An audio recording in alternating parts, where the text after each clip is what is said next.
across the South Downs, then several of her in tight white shorts and a pink top, leaning against a wooden-railed fence with the lake behind. "Wow, you've taken some great ones of me," she said. "Love them. Well, some of them. They'd have been even better on your phone."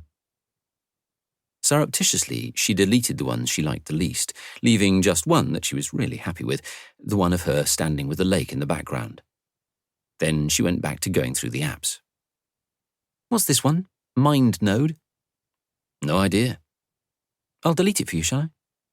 "Go ahead," he said, with faint irritation in his voice.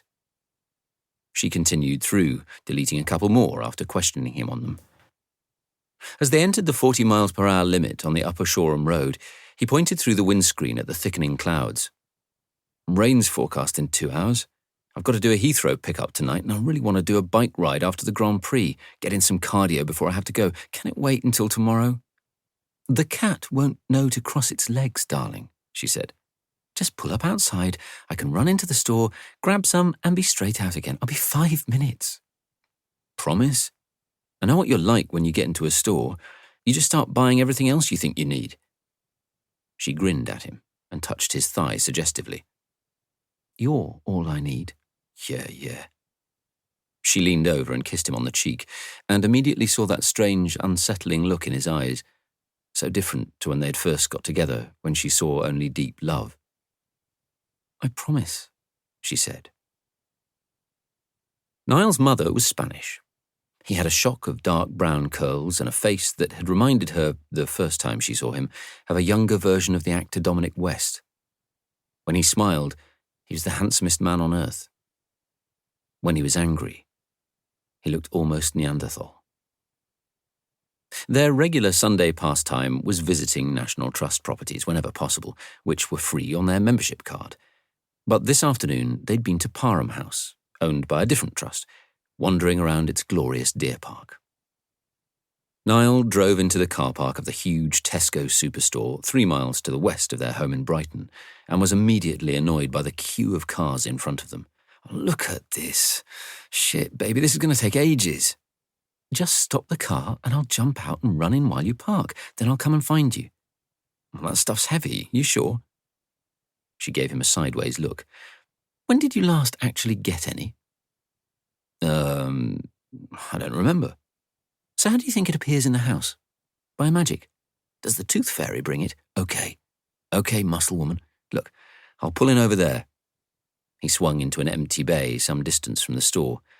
Grabbing her handbag, Eden jumped out, blew him a kiss, slammed the door, and hurried off through the maze of vehicles.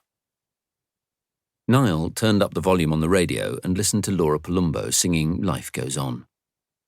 It was followed by another song. He was tempted to light a cigarette, but Eden didn't like him smoking in the car. She didn't actually like him smoking at all, so he just sat, listening to the music, looking anxiously at his watch, then at the car clock. Van Morrison's Brown-Eyed Girl. Then another song, Johnny Cash, You Are My Sunshine. Well, they both loved country and western. Maybe she'd be back before the song ended. This was one of her faves. But she wasn't. Another song played. Then another. 20 minutes had passed, he realized. What's going on? He wondered. She's probably shopping for more stuff despite her promise. The sky was darkening further. His chances of catching the final stages of the Grand Prix were fading. He had recorded it and could watch it later or tomorrow, but that really wasn't the same. Now, his concern was to get home before it started raining and to head out on his bike. He looked at the car clock, then his watch yet again. Another song. 25 minutes. Then half an hour. What the hell are you doing in there? In a flash of temper, he punched the steering wheel boss and winced in pain. He would give it another 5 minutes, he decided. How long does it take to get a bag of cat litter? It was coming up to 3:50 p.m. Finally, losing his patience, he decided to go and find her. Chapter 2. Sunday, the 1st of September. A tall, ginger-haired employee with a badge that read Tim blocked his path.